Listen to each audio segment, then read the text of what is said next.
One thing I kept saying to myself and out loud on camera while I was working on that Acura, which I got a couple more videos in that series for you guys, especially if you have that type of car and you're having those type of transmission problems, it'll be very helpful for you in solving it. I kept saying that, man, I'd be doing something and it's sure be a lot easier if I had the mountain wrenches, the metric mountain wrenches. I have mountain wrenches, but they're standard because I use standard working on the campers, and I bought mine for a specific task on a through frame slide motor that is has a bowl on top that's hard to get to. But if you have a long handled mountain wrench or a wrench like that, one of the Cabo wrenches that they make for everybody, it makes that job a lot faster and a lot easier. So I bought the standard basically so I can get the 1/2 inch. I didn't know that you can go to Northern Tool Supply and buy those separate. You can just buy the one wrench at Northern Tool Supply. So if you ever mess up one of these, because the warranty is pretty much non-existent on these, you can go to Northern Tool Supply and they will sell the singles of these. And online you can find them other places too. You can get just one. So you guys have got the Icon versions and you're having issues with the warranty. If you're having issues and you just need the one or whatever, you can. There are places will sell you just one of these. So the one I was using the most was going to be like the 10 on that job, the 10 millimeter, and the I think it was a 12. See, this set has skips, which I wish they didn't, but they do. So the 10 and the 12 are the 10 and the 12 were the two that I was using a lot that I could have really, and the 14. I remember it was the 14. See, they skipped the 14. What? No, okay, they got the 14. So yeah, the 10, the 12, and the 14. It would have been very helpful to have these tools when I was doing that. And I still got some work to do in the car, so I'll get to use them, right? So here's the little paper, the part number. I got these off of ZORO for $160. So much cheaper than I can get them a lot of other places. I need to put that in my pocket. So this one came with a ZORO packing slip instead of Grainger. And it's crazy because Grainger wants like $250 for the same set of wrenches, and it's the parent company of ZORO. So I don't know if it's just a bunch of old stock or what the business model is on that or what.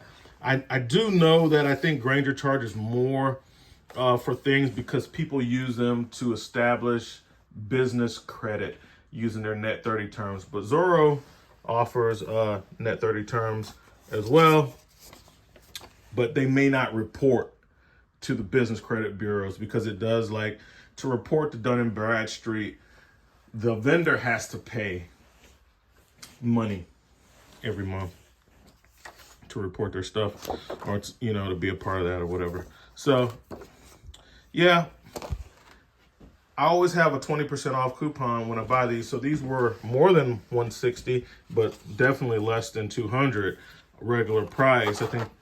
And I use a coupon. I think I used a 15% off on this one and got them for $160. And then they keep sending me emails with, you know, come back, buy something else. Here's 20%, here's 15%. And I take advantage of it because I buy tools. But anyway, these are the mountain wrenches. They're nothing new. Everybody has them under different labels: Platinum, Icon. I think Cornwell has some. Matco has some. They're all Cabo, you know. And Mountain was the first brand to have that contract. They kind of came out with these. Cabo made them for them. They were exclusively for Mountain, and then after that ran out, you saw that everybody had them, and now everybody has them. The snap-on ones are longer than these. I might get a set of the snap-ons and do a comparison. I didn't buy the snap-on ones because they are expensive. You know, they're $800. I can get them from my guy for like 10% off, so I get them for like $720. But for the amount of time that I use them, which is not a whole lot. As I said, the first set I bought was just to get the 1/2-inch wrench for one specific task. So I just went ahead and bought the whole set. Got those off of Home Depot. Same brand, but I bought them through HomeDepot.com. So a lot of people has back stock on these. You can get them at a lot of different places. This is one of the cheapest prices, Home Depot, and here I got them for the cheapest.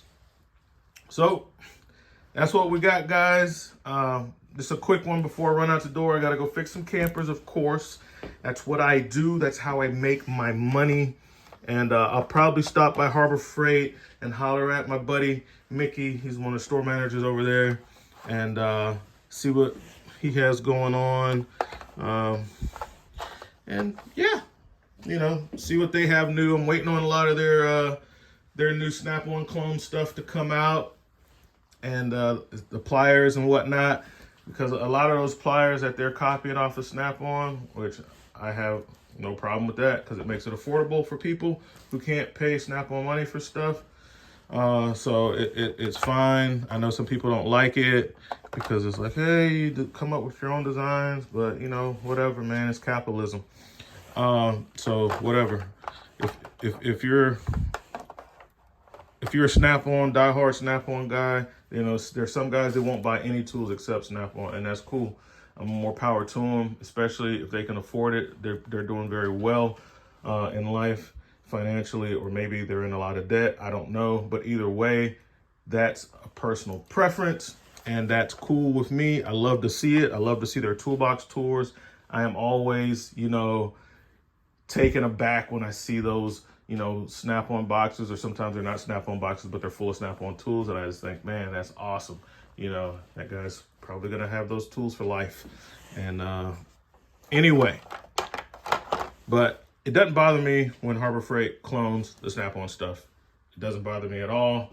And if people are going to buy Snap-on, they're going to buy Snap-on. It does not hurt Snap-on, okay? We all know that. The market share that Snap-on is getting, no matter who copies their tools, it's not going to kill off Snap-on. They have a different market, you know, and that's professional techs. And the way they have their business model set up is just totally different, and nobody's ever going to be able to mess with that. Plus, they have a lot of government contracts and things like that. They will always be on top. That's just how it is. But this is what we got for today. We got the mountain wrenches. Like I said, I don't know the tooth count or anything like that. I'll just run over the specs. Okay, it says 90 tooth. Nice. That's nice. And, you know, their spline drive, not my favorite. The Snap-on are 12-point, but hey, I just bought a bunch of 100 tooth Snap-on ratchets, and if you saw that video, the unboxing, all of those ratchets came up to like 900 bucks. And this set of wrenches and Snap-on that I won't use that much are like 720, 800 bucks for most people.